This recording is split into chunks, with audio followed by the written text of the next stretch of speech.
Toda e qualquer atividade que diz respeito aos espíritos tem uma planificação muito bem elaborada. Quando nós, em uma instituição, relacionamos aquelas pessoas por quem iremos orar, os benfeitores da casa também anotam e passam a contribuir em favor dos solicitantes. Mesmo quando o solicitante, por causa de uma doença, de um problema de natureza fundamental na família, roga a ajuda superior, passado aquele problema, eles, os espíritos amigos, continuam amparando os solicitantes. Aparentemente, eles já não necessitam, mas esses espíritos amigos tornam-se o que a doutrina chama espíritos familiares. Não quer dizer que pertençam à nossa família biológica. Eles automaticamente passam a pertencer à nossa família espiritual. A técnica é quando nós apresentamos, em qualquer lugar, a relação sobre a mesa, no nosso quarto de dormir, em uma carta, àqueles amigos encarregados dessa tarefa, que são espíritos especialistas. Todo e qualquer espírito pode visitar um recomendado. Entretanto, existem aqueles que constituem os visitadores. São específicos.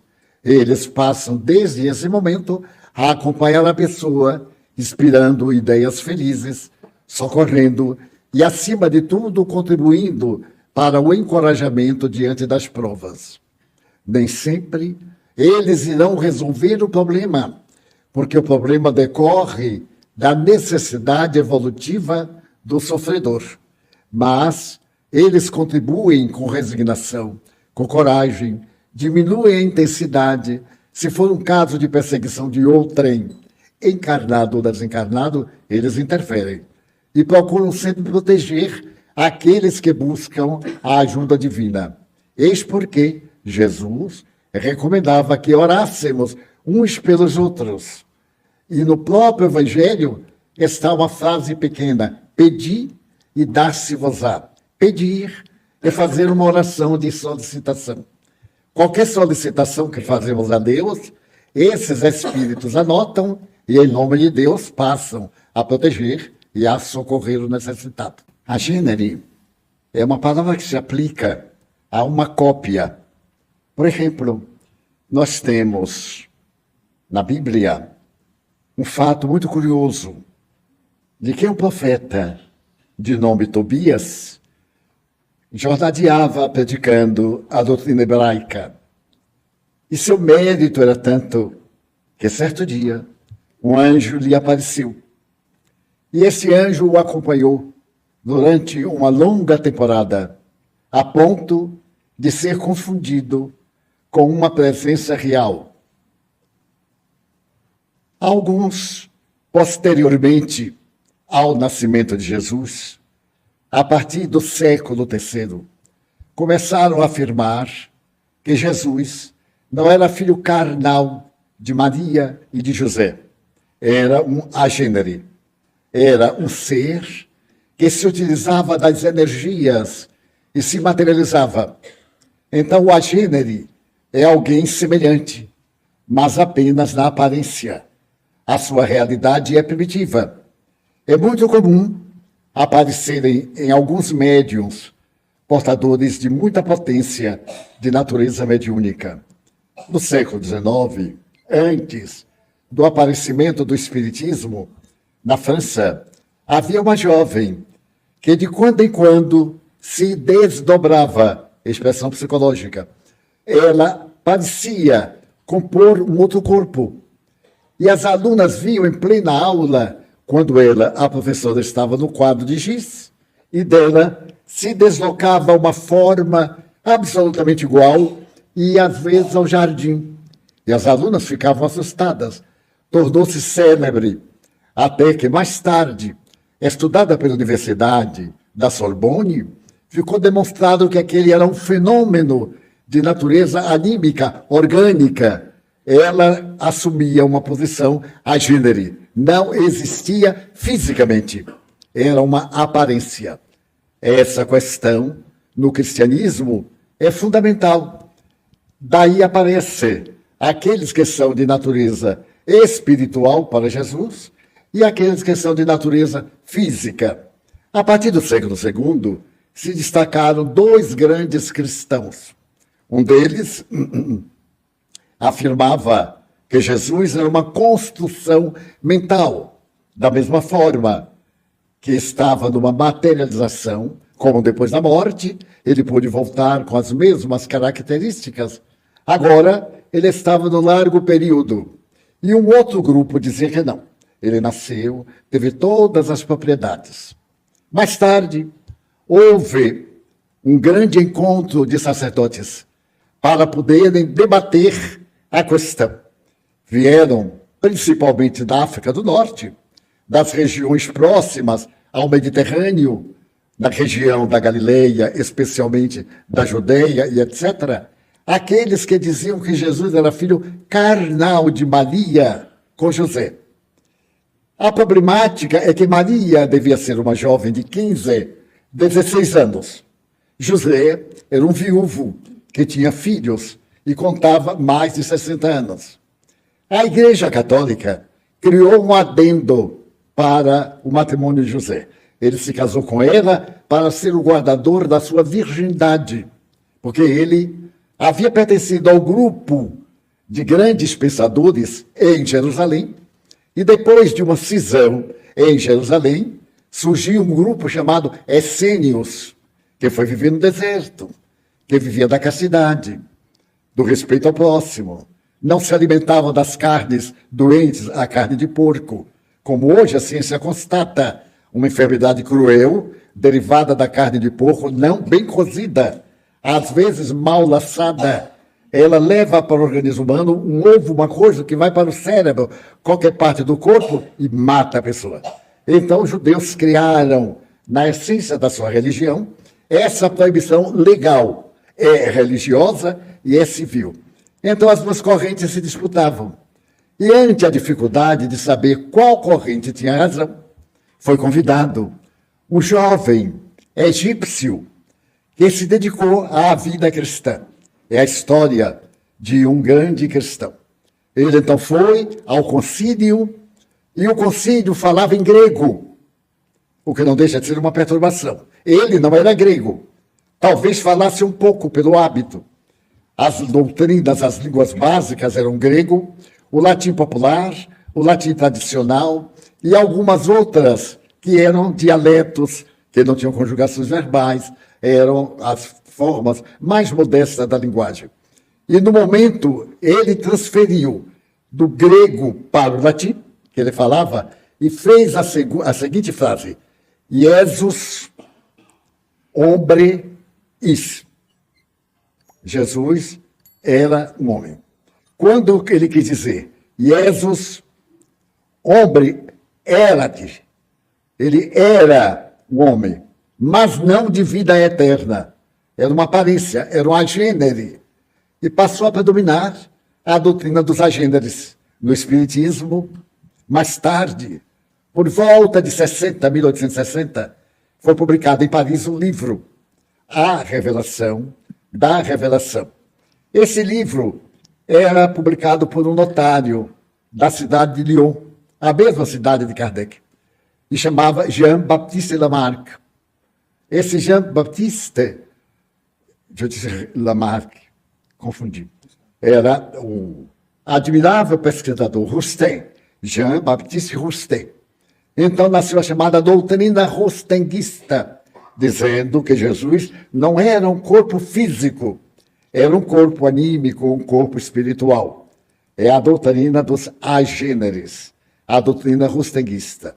Ela foi muito bem recebida na época, principalmente a partir do ano de 1880, quando um grande número de espíritas no Rio de Janeiro e largamente no Brasil eram católicos, e esse grupo se tornou espírita.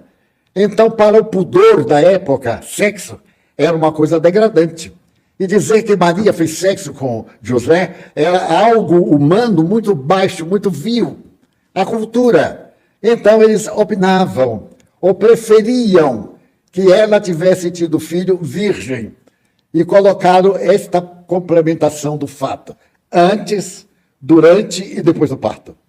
É uma espécie de partenogênese. Em realidade, isso não existe. Porque o sexo é um fenômeno orgânico, abençoado por Deus.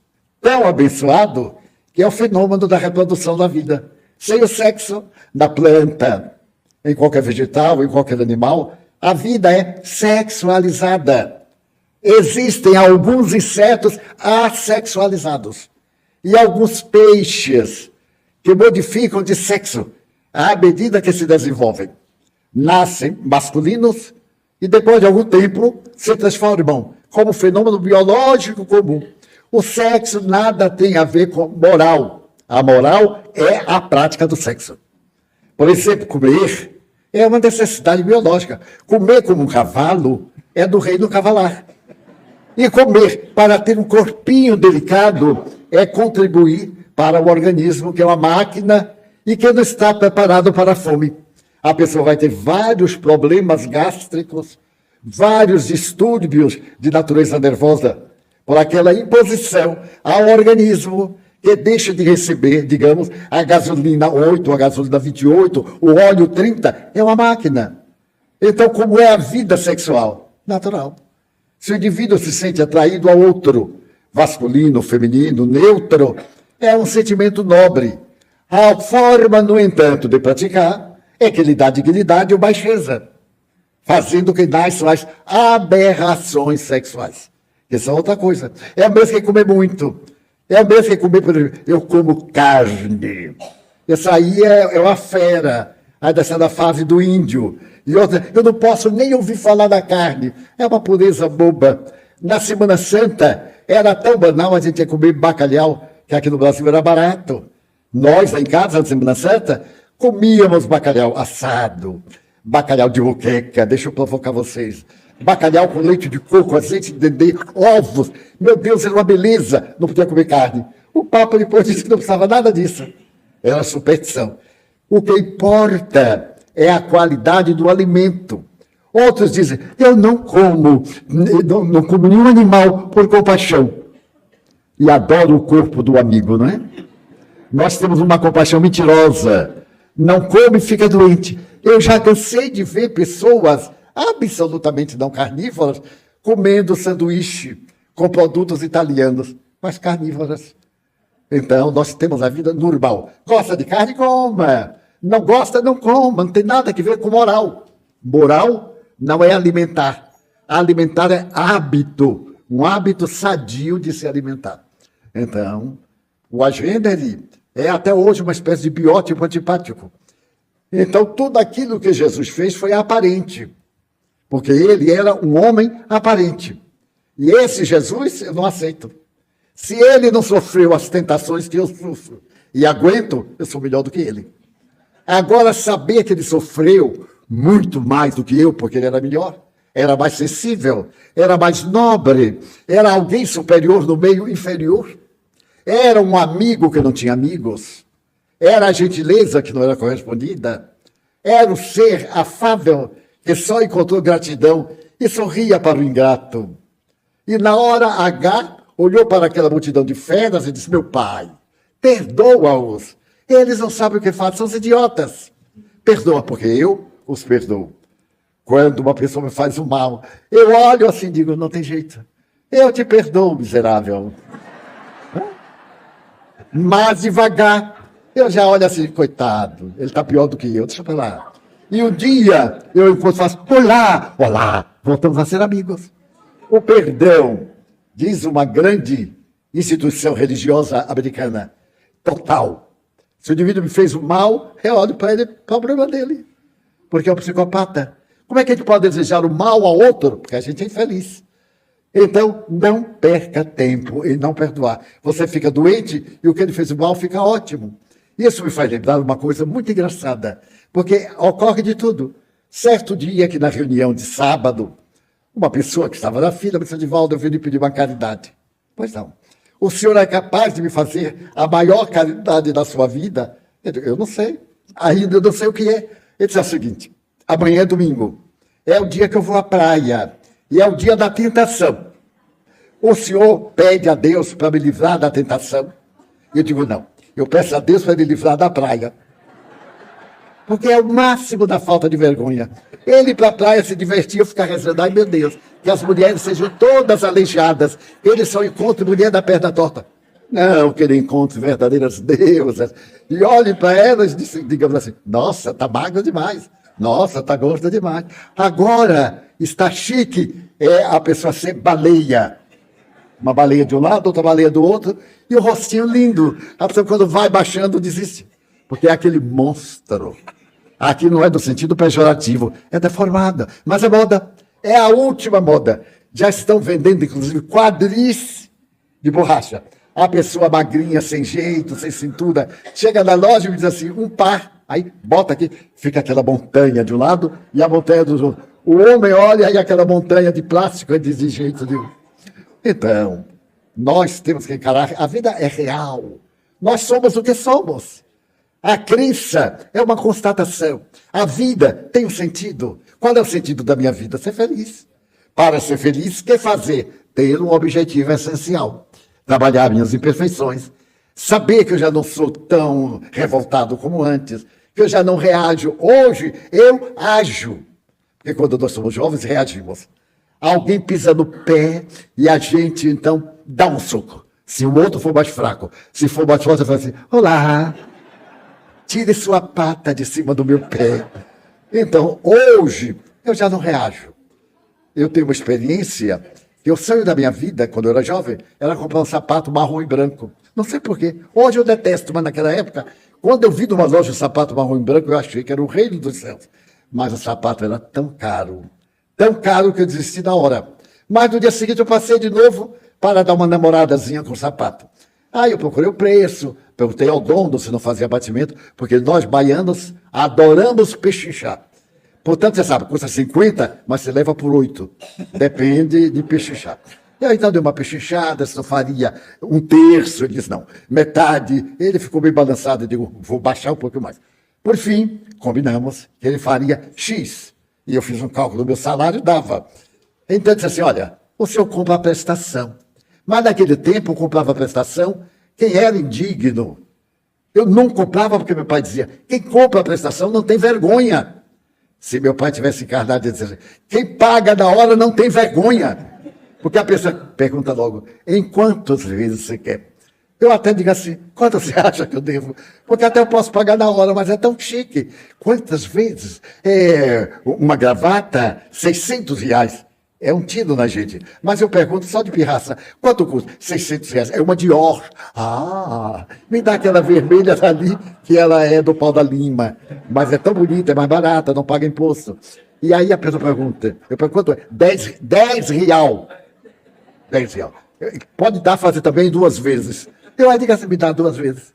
Porque é chique. Uma pessoa que não deve não é uma pessoa digna. E foi isso que o homem me disse. Seu Divaldo, eu posso fazer em 3 vezes. Eu fiquei com vergonha.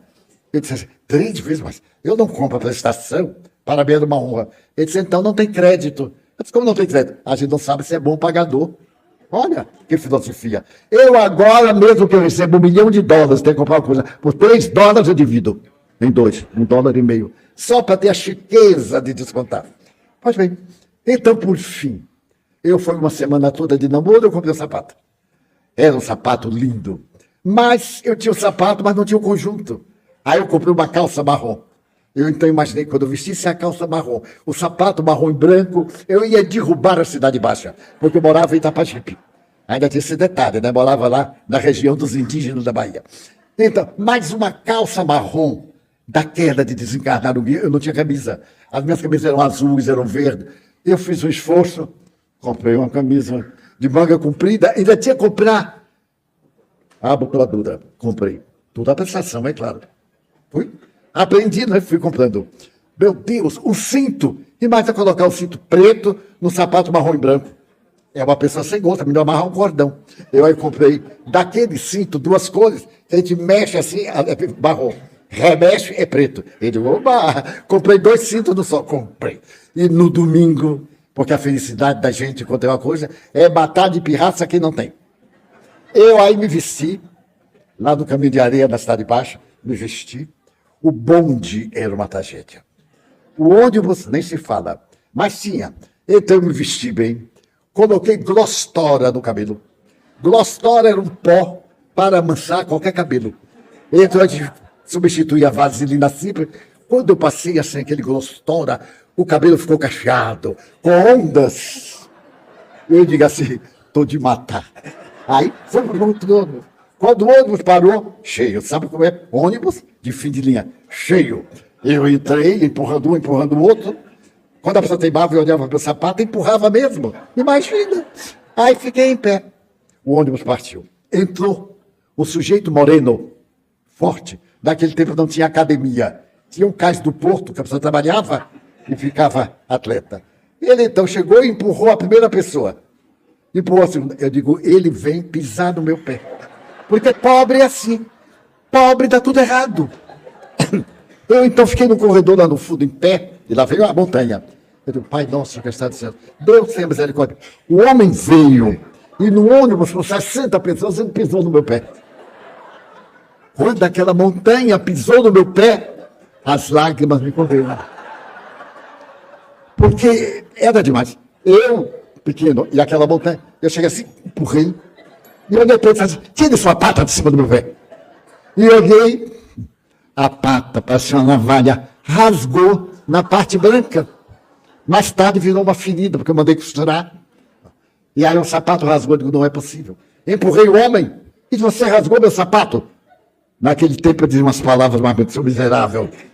E aí, mas quando eu vi que ele foi ficando inchado, eu saí, como que não queria nada. E quando eu cheguei do lado de fora, que a porta do ônibus foi fechada, eu dei uma reação baiana. Aqui na Bahia, quando ele está com raiva e vai se vingar, faz assim. Você me paga. Abaixei assim. E corri, claro, né? Corri com o sapato rasgado. Já não fui a mais lugar nenhum, voltei para casa. Nilson, que era um anjo, costurou. Fez assim um remendo mais ou menos. Ficou aquela ferida, né? Bom, passou o tempo. E eu nunca me esqueci do sapato branco, nunca mais calcei. Com aquela ferida. Certo dia, eu estava na reunião, e quando eu olho, lá vem o homem montanha. Eu disse, meu Deus, ele descobriu quem eu sou e veio me dar uma surra. Então eu fiquei olhando assim para baixo, para ele não me reconhecer. Ele veio, naquele tempo eu atendi uma fila. Aí quando ele chegou, fez assim, o senhor é seu Divaldo? Eu era muito jovem. Eu disse, sou sim, senhor. Eu vim aqui, eu digo, ai meu Deus, pedi uma caridade. Eu, não diga. Aí eu fui levantando a cabeça para ver se ele me conhecia. Porque o algoz não conhece a vítima nunca, mas a vítima não esquece nunca. E aí eu olhei bem para ele, ri. Pois não. O homem então me contou uma história. Eu sou casado, eu sou do cais, trabalho pesado, casado e pai de família, tenho 2 filhos, e minha mulher enlouqueceu. Eu já estive no candomblé, eu já estive no psiquiatra, eu já internei no Juliano Moreira, e ela cada vez é pior. Então me pediram para vir aqui falar com o senhor. Mas ele olhou para mim, acho que ele nem acreditou para aquela coisa, e disse assim, pois é. Aí eu vim falar com o senhor. O que é que eu faço? Porque todo dia de manhã eu alimento-a a meus filhos, que eu boto no quarto, e ela no outro quarto trancada.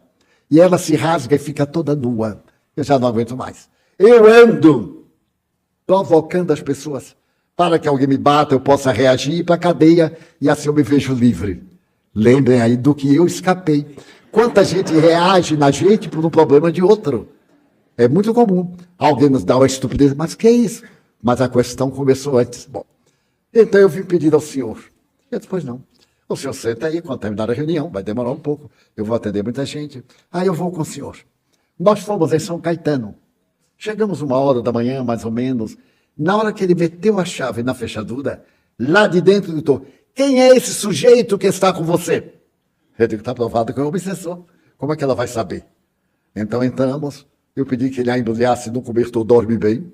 Ele a embrulhou e o espírito me disse coisas horríveis. Eu sorri para ele e disse, meu irmão, você é um covarde, porque você está se utilizando da sua aparente invisibilidade para atormentar esta família. Mas eu estou vendo você, como você está me vendo. Você é um covarde, é ou não é? Aí explica, se você não sabe o ódio que eu tenho dele, por esta razão, tal, tal. Aí contou um drama que era verdade, mas ela não sabia. E ele me confessou depois que era tudo verdade, do tempo que ele era solteiro. Então eu venho vingar-me dele. Eu digo, mas não é justo. Ela está sofrendo por causa dele. Isso não faz parte das divinas leis. Ele sofre porque é devedor, mas você também é um devedor. E então entrei com a minha baianidade nele, devagarzinho. Meia hora depois, ele estava chorando. Eu disse, deixa esta mulher. Seus filhinhos estão no outro quarto, abandonados. Você se sente bem. Isso lhe faz bem. Entregue a Deus. Você não vê os miseráveis na rua, os sofredores. Cada um de nós tem seus dramas. Ele me disse, vou desculpá-lo. E de acordo com a conduta dele, eu perdoarei ou não. Ele disse, muito boa proposta. Aí agora depende da sua conduta. Porque os espíritos nos conhecem, eles veem o que nós fazemos e muita gente não vê. Pois imaginem vocês, ela ficou boa na hora, acalmou, deitou-se, apliquei-lhe um passe, adormeceu. Eu voltei à noite com o Nilson para cuidar da alimentação dela. Ela absolutamente calma, ficou boa. Passou a frequentar o centro. Como todo mundo me chama de Divaldo, ele era mais velho do que eu, me chamava também de Divaldo. E se tornou meu guarda-costas. Toda vez que eu ia ser um lugar tranquilo, a São Caetano, esses lugares assim tranquilozinhos, onde havia muita... Ele, Divaldo, posso ir? Eu digo, meu filho, não precisa, mas vá. Nada como garantido, né? E quando chegava alguém, porque tem aqueles entusiastas, me abraçava, ele gritava de lá, separo ou manero? Eu disse assim, manere.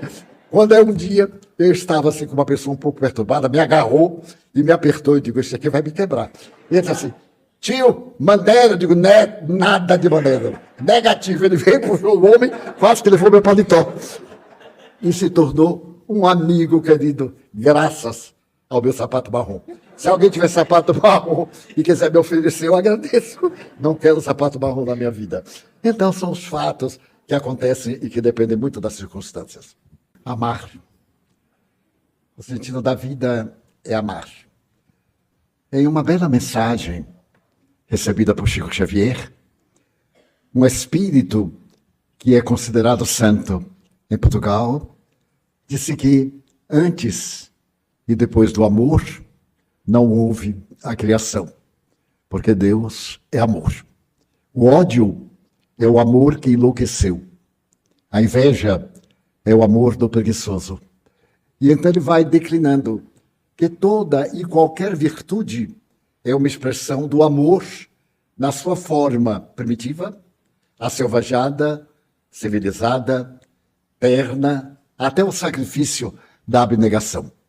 Muitos acreditam que nós nascemos com afeto ou com desafeto. Somente nos casos expiatórios. A realidade é que o nosso cérebro renasce emocionalmente neutro. E amor, como ódio, a gente aprende. A minha família era grande, nós éramos 13 irmãos. E o irmão meu achava que o ódio resolvia tudo. Então, ele tinha muita dificuldade de amar. Era um problema entre nós. E minha mãe era o exemplo do amor. Mantenedora de uma paciência inesgotável. E graças à paciência que ela tinha com ele, ele aprendeu a querer bem. Querer bem. Depois a respeitar o outro, a achar que o outro tinha razão. Por fim, ele começou a dizer, pois é, quando a gente gosta, é muito melhor do que não gosta. E fazia tudo para evitar o amor. Eu sou o último filho. E quando ele era o primeiro, ele estava com 31 anos e eu estava com 10. Havia, portanto, uma diferença substancial. Ele estava casado fazia mais de 20 anos. E então, certo dia, conversando com ele me queria muito bem, ele me disse assim, Di, você devia ser meu filho. Eu disse, ué, por quê? Porque você é tão paciente, você parece com mãe. Então eu sou capaz até de lhe amar, sabe? Quer dizer, eu sei que isso para ele custou muito. E eu lhe respondi assim, pois é, Genésio, eu sempre lhe amei. Não sei porque você está sempre de mau humor. E ele me perguntou, você acha? Eu disse, não, você que sabe. Porque para estar de mau humor, precisa a gente fazer uma força danada. Aqui em casa ninguém tem vergonha, ninguém respeita ninguém, todo mundo é igual. Como é que a gente pode ficar de mal um com o outro? Isso é mesmo, né? Quando eu fico de mal com o Ioiô, que era meu irmão, então eu sofro mais do que ele, porque ele não dá importância. Eu é que sofro, eu digo, não, isso é burrice. Amar é sabedoria. A gente deve até amar por astúcia, porque amar é melhor. Ele deveria estar com uns 40 anos já, e um dia ele me disse assim, pois é, seu danado, com esse negócio de espiritismo, eu aprendi a amar, e agora eu falo sem ter nenhuma vergonha, porque eu achava que amar era só sexo. Era exatamente o conceito errado. Porque para praticar o sexo não precisa de amor. Mas praticar o sexo com amor é diferente. Então, a coisa mais importante é amar. Porque quando amamos, respeitamos, consideramos e trabalhamos em favor do outro. Não notamos as imperfeições dos outros, porque a imperfeição é um processo de aperfeiçoamento. Ninguém nasceu completo, ninguém nasceu sábio. Tudo aprendemos ou reaprendemos. Então, amar é a única alternativa. Jesus não nos ensinou religião. Fazei ao próximo o que quiserdes que ele vos faça. Essa é a verdadeira religião.